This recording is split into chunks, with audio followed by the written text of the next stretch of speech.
As part of measures to provide uninterrupted and adequate power supply in Nigeria and ensure least cost electrification aligned with Nigeria's energy transition goals and the phasing out of self-generation practices, inclusivity and sustainability, the federal government has unveiled the National Integrated Electricity Policy to improve the power sector. The National Integrated Electricity Policy highlights policy direction of the power sector under the new Electricity Act 2023, providing direction of the industry from government-owned to private sector-driven. It also identifies gains of the sector and challenges as Nigeria targets universal access to electricity by the year 2030. Now, what does this mean for the Nigerian power sector at this time, and how will it impact on the citizens and the economy in general? These and more are some of the questions our experts on the program will be providing answers to. Thanks for joining us. I am Eucharia Clinton, and welcome to Nigeria Today.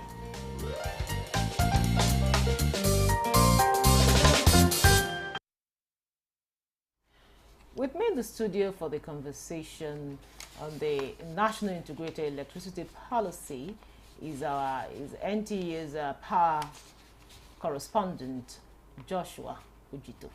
It's a pleasure to have you in Nigeria Today. Thank you very much. Okay. Now, Joshua, talk to us about, you were there at the unveiling. I know it's, we had the National Integrated Electricity Policy and, of course, the Integrated Resource Plan together, kind of a two-in-one policy. So talk to us about this and what are some of the highlights of these policies? Okay, thank you very much once again and for another opportunity to be on this program. I was opportune to be at the unveiling of the National Integrated Electricity Policy as well as the National Integrated Resource Plan. And also it was another opportunity or a forum to canvass for private sector participation in the power sector. You'll recall that the power sector was privatized in 2013, and since then the act that was used or midwife the privatization was the Electric Power Sector Reform Act of 2005. That act was repealed and it was signed by President Bola Tinubu in 2023, making it now Electricity Act 2023. Now, a sector that is coming from or transiting from a government-controlled sector now to private-controlled sector, that is the transition. Electric Power Sector Reform Act was used to midwife the sector into the private hands, which is partially privatized now. And now that the market is transiting to a competitive market, there is need now to repeal that act, which is the Electricity Act 2023. Now, with the Electricity Act 2023, to make it more simpler, or to harmonize, or what the act entails, there is need again to break it into, let me put it this way, into simple language for us to implement it, or a practical language. Let's make this act practicable. How do we make this practicable? The Federal Ministry of Power now has the mandate within 1 year to now dissect this Electricity Act 2023 into a document that is now called the National Integrated Electricity Policy. And this is the copy of a summary of what the policy entails. So it's an 8 chapters document which now deals with how the sector evolves from privatization to privatization, and now that we are hoping to go into a competitive market whereby it let the market forces determine how the sector will be run, there is need now for this document. And also the National Integrated Resource Plan.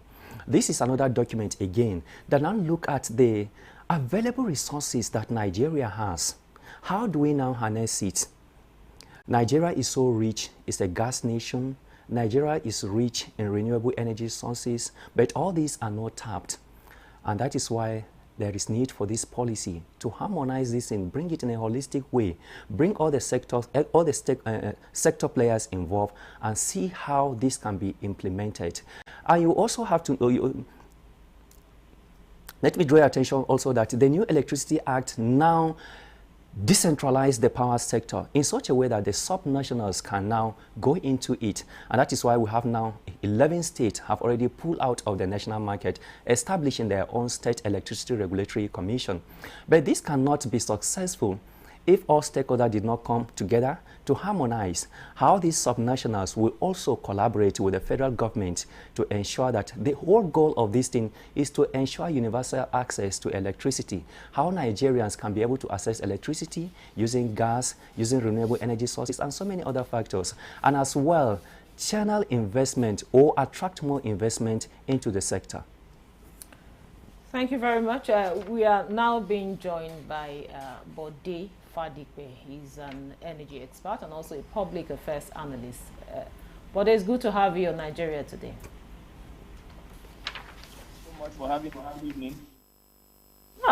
Bode, wanted to share your view on these newly unveiled policy, talking about the National Integrated Electricity Policy and, of course, the Integrated Resource Plan. Share your view with us. Well, first and foremost, let us commend the Honorable Minister for coming this far. The last time we saw a document of this nature was around 2001. So between 2001 and dates, you have 24 years in between.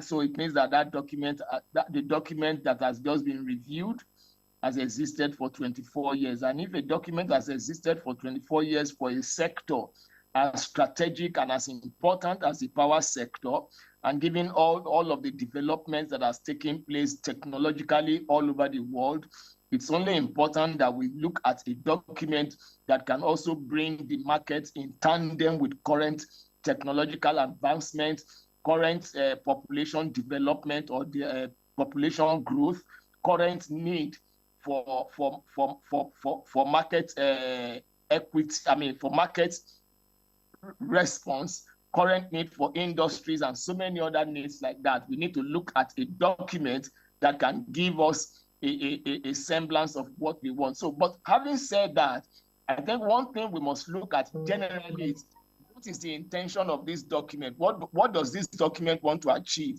This document seeks to achieve three things. One, healthy capitalization.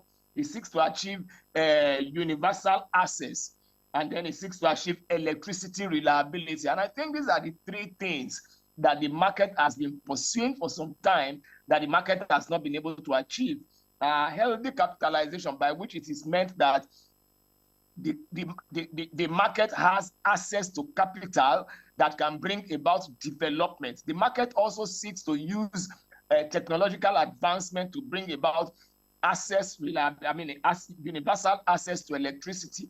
In other words, both those who are in the rural areas, those who are in the urban area, wherever you are living in Nigeria, you should be able to have access to electricity. The third one is electricity reliability, which is a major issue. Now that we are going into the rainy season, what is the hope of electricity users? What was the hope of what was their hope some few months ago, some few weeks ago? We know that the whole of last year was characterized majorly by grid instability, grid disturbance, so many names we got last year. So this document is intended to bring about electricity reliability such that people will feel more comfortable using public electricity rather than their own private electricity. These are three fundamentals that the policy seeks to achieve. And if the policy can achieve these three fundamentals, I can assure you that we already have a power sector that we can boast of. Very much, but now back to you, Joshua. From what you explained about this new policy, most of the things you talked about, I don't know, probably you also try to, correct me if I'm wrong. Most of the things you mentioned about this policy has been addressed in the new Electricity Act 2023. So what makes this policy different? And just like I said, in a layman language, it's just a way of making it more simpler, making the Electricity Act more simpler for those that will implement it, for the stakeholders. And again, in addition to what Bode Fadipe said, this policy document is also all about harmonizing players in the sector. Like I said, now the sector has been decentralized. So it is not something that state or the subnationals will just rush into it. But there is need for coordination, and that is what the document seeks to answer. That the subnationals and the federal, and also the private players, the international donors and all other sector players, there must be coordination while implementing the new Electricity Act, so that we shouldn't rush into implementing the Electricity Act and then ended up into crisis again in the power sector. For instance, the Electricity Act 2023 mandates states to generate, transmit, and also distribute their own electricity.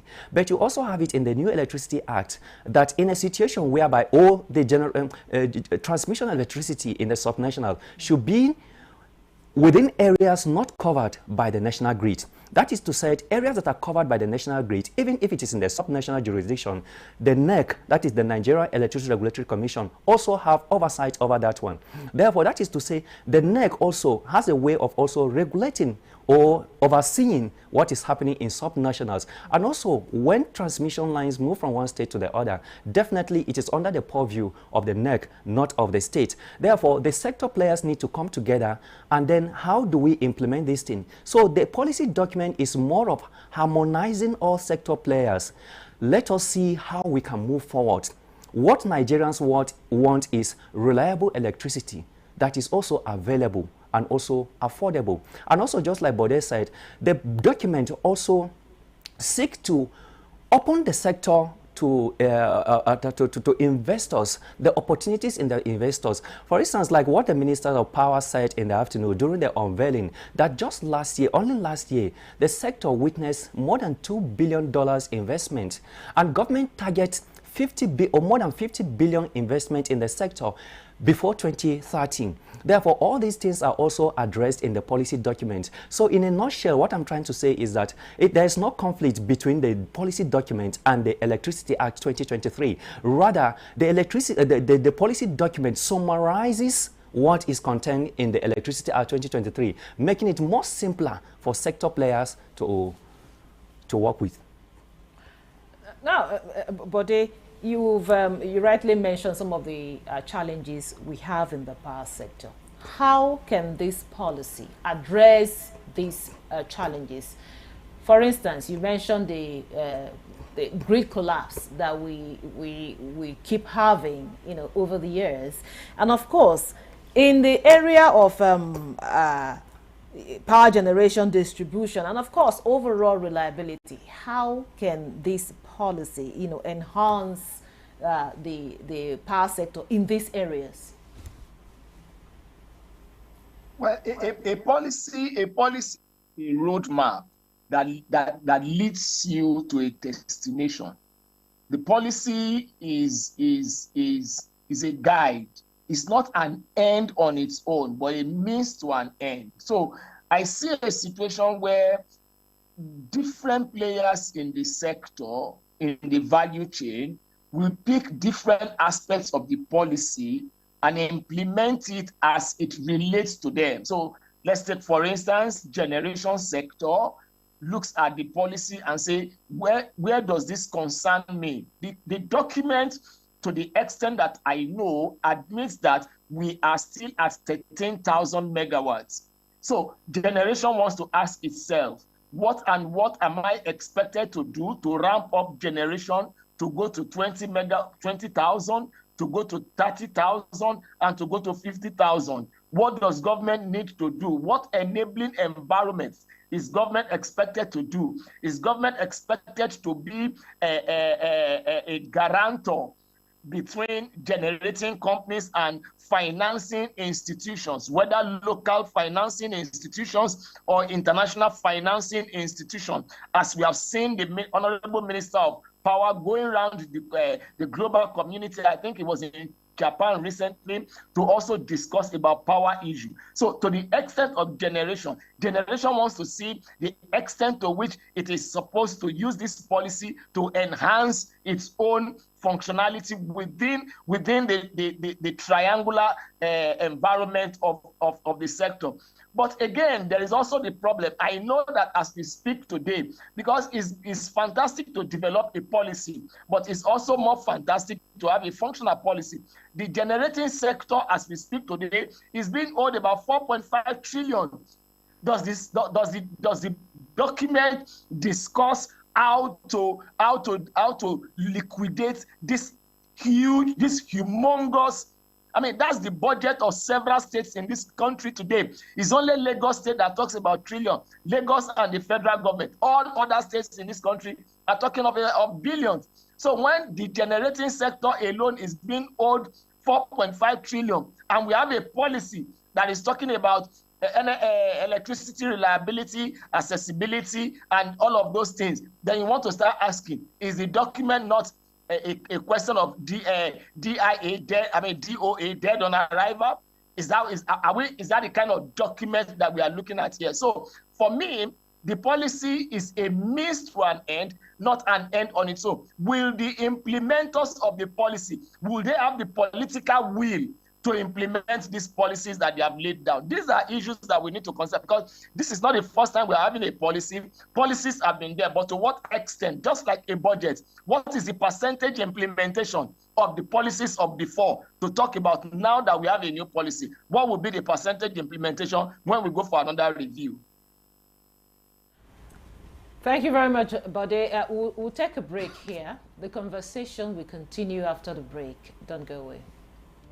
Of the ruling is also dependent on another aspect or another arm of government. Nowhere in the world will allow, under digital economy, for banks not to be dispensing domestic currency in that economy. What will make this one different? We want to know what they do as occupation.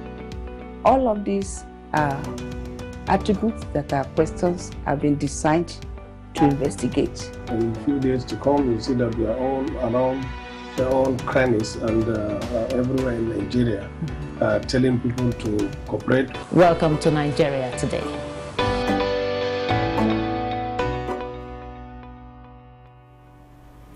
Welcome back. This is still Nigeria Today, and we are looking at the National Integrated Electricity Policy that was just unveiled today by the Ministry of Power. Now, of course, I have here with me a gentleman in the studio and another gentleman via Zoom. Now, Joshua, one of the core objectives of this policy is to attract private sector investment. Were there measures outlined to encourage this? Before I answer this question, let me also continue from where Bode Fadipe stopped. It is not all about unveiling the policy document, but it is all about implementation. And I think one thing that inspires us or inspires stakeholders during the launch of or unveiling of this policy document was efforts by the federal government to unbundle the transmission company of Nigeria. You made mention that will this address the issue of grid collapse and grid instability, especially that we had last year. And of course, this is one thing that the policy document will answer. And the process, the minister said, is almost concluded, whereby TCN will now be unbundled for us to now have Nigeria Independent Service Operator, NISO, and then the transmission service provider. In this case, TCN, there will be an arm that will manage the national grid, and then there will be an arm that will also manage the transmission of electricity. So like Fadipe said, it is for the sector players, each and everyone, to pick the parts, the 8 chapters in the policy document, and see how we can be able to implement this. And on the question of the private sector investment, the private sector investment. How do you attract private sector investment into the power sector? It is for you to tell them that there will be return on their investment. And that is one thing the policy document also highlights. Nigeria has that opportunities. And that is why government is now working more on the issue of addressing the liquidity in the sector, talking about tariff. A tariff that will be fair to all, a tariff that will be affordable to customers, and also will make the investors to recoup his own investment in the sector. And also the policy document is also another, is a document that showcases Nigeria's abundant opportunities in the sector. And all these things, I believe, if they are properly implemented, it will be, should I say, a game changer for the power sector. Just like Fadikwe said, we have not had this thing for more than 20 years. Now that we are having this, if it will be properly implemented, especially in line with the new Electricity Act, it should be a game changer in the sector. Now, back to you, Bode. You talked about implementation. You are also a stakeholder body. I want you to, give recommendations on the best way you think the implementation of this policy, should be, and of course, what should be done to ensure that the objectives of this policy is, at the end of the day, achieved. I think a fundamental thing to do is to continue to press for a greater liberalization of the sector. The sector has been, what we have seen largely in the sector is a transition from public monopoly to private monopoly. We still have not created that competitive environment. For instance, who is competing with Abuja Electricity? Who is competing with Kano Electricity? Who is competing with Kaduna Electric? Who is competing with Ikeja? What you have seen largely is one person buying Abuja Electricity, selling to another person, when the current investor is tired of the assets, he sells to another person. So we have continued to have a state of monopoly all the time. Let's look for a sector where more players can come in because the sector is attractive enough. I love the point that Joshua has made, that look, the tariff, the opportunity to enter the sector must be such that there can be free entry and free exit in such a way that anyone that is coming in, once you have the capital, you can come in at any time and you can exit at any time. The current situation is still a little bit highly regulated in such a way that it does not make it very easy for investors to come in. One of the cries of current investors today, and I've heard them say it several times, is that their return on investment, ROI, is extremely low, it's negligible. They want to sell to those who can pay. They cannot sell to them 100%. There are still political considerations. There are still social considerations. People are still looking at electricity and they are asking, is it a commodity or a social amenity? All of these things will still take us a little bit of time to solve, because the fundamental thing is the economy. And electricity plays a major role in the catalyzation of the economy. Is the economy able to provide for everyone within it that is drawing from it in such a way that a player, an end user can pay 300 naira for a unit of electricity? 300 naira looks very large, but when you convert it to international currency, you see that it's small. Today, Band A customers are paying over 200. If you feed in 1,000 naira for electricity, it gives you about 4.4 units. If you feed in about 20,000, it gives you about how many units? It gives you about 80-something units. So, and for others, they are paying far less than that. So the investor is asking, am I a Father Christmas? So a fundamental thing to consider is the tariff sufficient? That's one. Two, is the legal framework. This is a very, very important issue.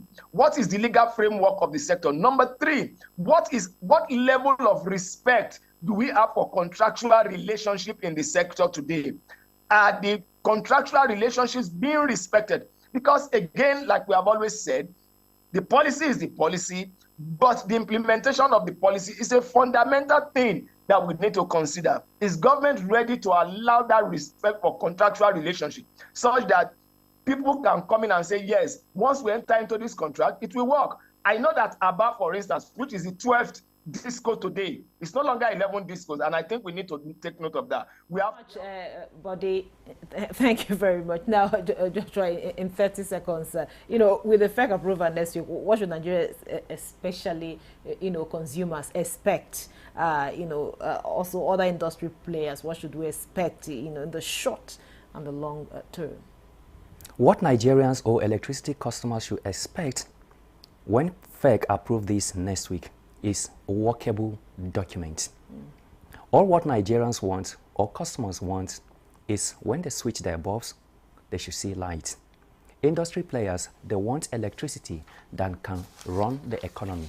So that is what Nigerians expect when this document is approved next week. Thank you very much, Joshua. This is Joshua Jito. He's our power correspondent, NTA's power correspondent. Thank you so much for coming. It's a pleasure always. And also, we had Bode Fadipe. He's an energy expert and a public affairs analyst. Bode, thank you so much for your time and your contribution. Thank you. Good night. And thank you for being part of the program. Remember, Nigeria Today airs every weekday at 7:30 p.m. on NTU News 24. You can also check out this episode and others on www.youtube.com/NTA News 24 Hub. I'm Eukaria Clinton. Goodbye.